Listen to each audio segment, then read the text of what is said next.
Pleť máme hotovú a môžeme prejsť k líčeniu partii očí. Použijeme paletku očných tieňov Smoky Eye Drama Kit, kde jeden z nich sa používa aj na opravu obočia, alebo ak chcete aj ako matný očný tieň, čiže v jednom produkte máte 2 kroky.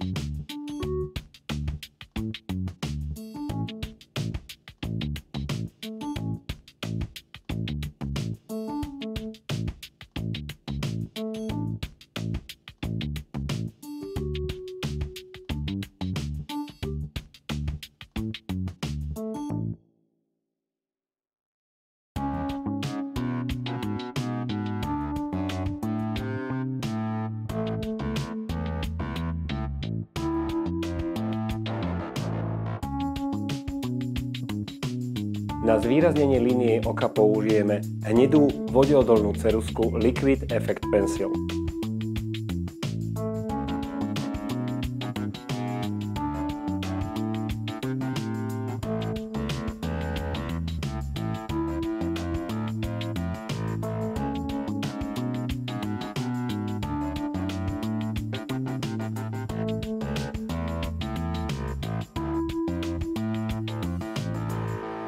Na záver líčenia očí použijeme samozrejme maskaru. Maskara z rodiny False Lash Effect Voluptuous riasy niekoľkonásobne zdvihne, predĺži, zhustí, no a samozrejme vďaka zakončenej špičke dokonale zdvihne korienky, ako budete mať možnosť práve teraz vidieť.